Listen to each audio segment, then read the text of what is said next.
Perkenalkan, saya Adinda Talia Salsabila dengan NIM 2314070296. Perkenalkan, nama saya Serena Niati dengan NIM 2314070295.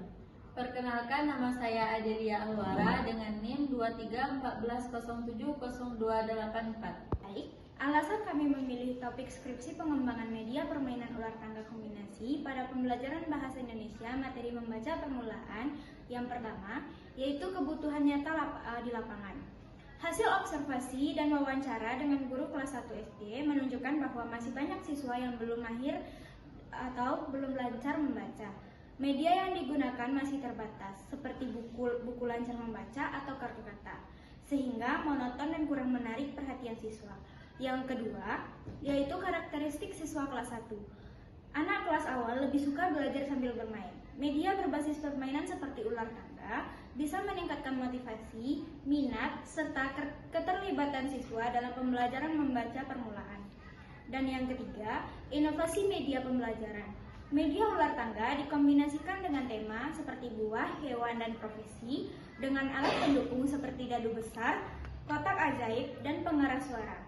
Inovasi ini diharapkan membuat pembelajaran lebih variatif, menyenangkan, dan efektif. Yang keempat, relevansi akademik. Sesuai bidang program studi pendidikan guru madrasah ibtidaiyah atau PGMI yang fokus pada pengembangan pembelajaran di sekolah dasar, mendukung teori behavioristik, belajar melalui stimulus respon yang cocok untuk siswa pemula. Yang kelima, manfaat praktis bagi guru. Alternatif media untuk pembelajaran membaca bagi siswa meningkatkan motivasi dan keterampilan membaca permulaan. Bagi sekolah, menambah variasi media yang mendukung mutu pendidikan. Bagi peneliti, pengalaman mengembangkan produk pembelajaran berbasis R&D. Baik, yang pertama yaitu judul dan relevansi. Judul sudah jelas, spesifik, dan relevan dengan bidang pendidikan guru madrasah ibtidaiyah atau PGMI. Fokus pada media pembelajaran berbasis permainan ular tangga sangat kontekstual dengan kebutuhan siswa kelas 1 yang lebih suka belajar sambil bermain. Kata kombinasi dijelaskan dalam isi yaitu adanya tambahan tema seperti buah, hewan, dan profesi, serta penggunaan media pendukung seperti pengeras suara. Namun, istilah ini sebaiknya ditegaskan sejak awal agar pembaca tidak bingung. Yang kedua, abstrak. Pada abstrak, sudah mencakup latar belakang, metode, subjek, hasil, dan kesimpulan. Bahasa cukup sistematis, meski masih ada kesalahan ketik dan kalimat yang panjang. Hasil validasi sangat jelas, seperti media 96% dan materi 89%, pembelajaran 90%, rata-rata 91% sangat valid. Data ini kuat dan mendukung kelayakan produk. Yang ketiga, yaitu pendahuluan. Latar belakang disusun runtut. Pentingnya media, kondisi sekolah, hasil observasi, wawancara guru, hingga muncul kebutuhan pengembangan media. Landasan teorinya menggunakan pendekatan behavioristik atau stimulus respon yang tepat untuk siswa kelas awal.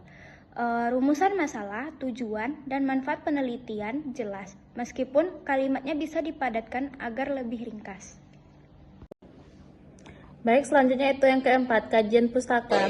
Penelitian terdahulu relevan dibandingkan dengan penelitian serupa, ular tangga, media edukatif lain.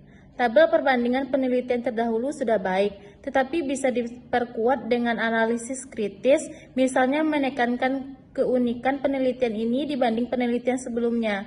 Teori yang dipakai cukup lengkap, media pembelajaran, fungsi dan manfaat, permainan edukatif, pembelajaran bahasa Indonesia, serta membaca permulaan. Yang kelima, metode penelitian. Jenis penelitian R&D dengan model ID atau analisis, desain, development, implementasi, evaluasi. Pilih tepat untuk pengembangan media. Subjek penelitian 25 siswa kelas 1 unggulan Nurul Huda Pelalangan. Instrumen angket validasi media, materi, pembelajaran, uji coba terbatas.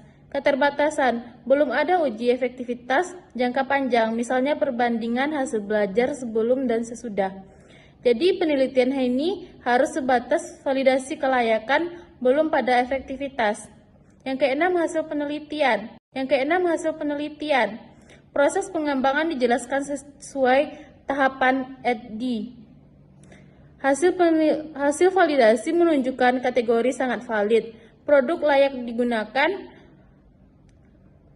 Dokumentasi media, gambar papan ular tangga, dadu, kotak ajaib sudah ditampilkan.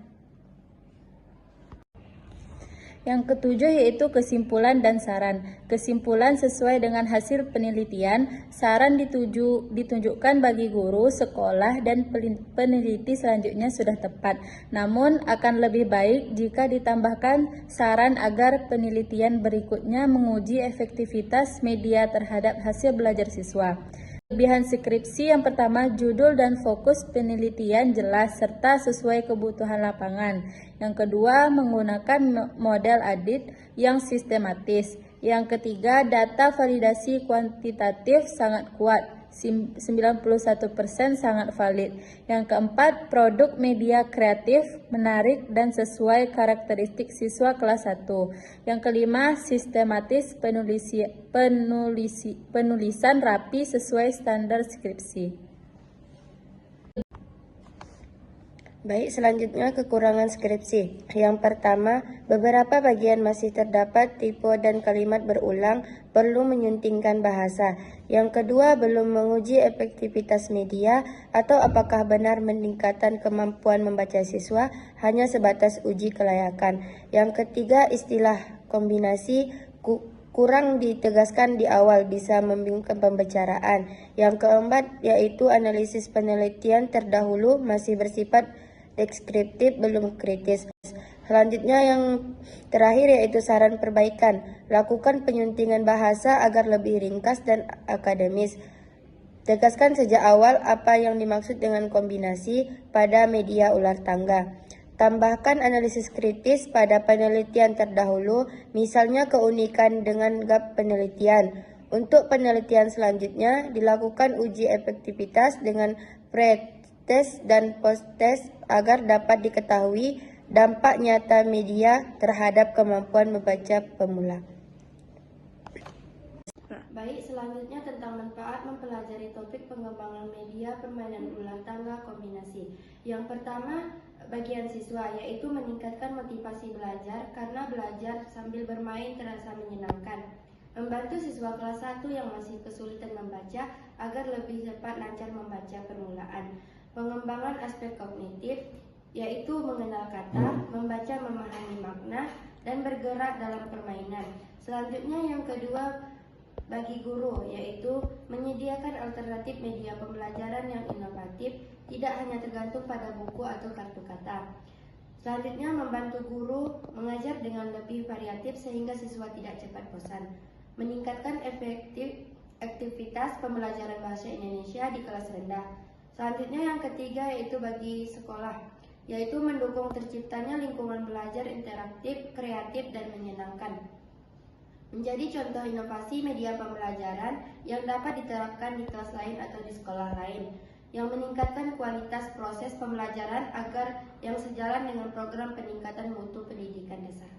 Yang keempat, bagi peneliti, memberikan pengalaman dalam mengembangkan media pembelajaran berbasis penelitian dan pengembangan R&D, mengasah kemampuan berpikir kritis, kreatif, dan inovatif dalam menyusun media yang sesuai karakteristik siswa, menjadi dasar untuk penelitian lanjutan, misalnya uji efektivitas media terhadap hasil belajar siswa.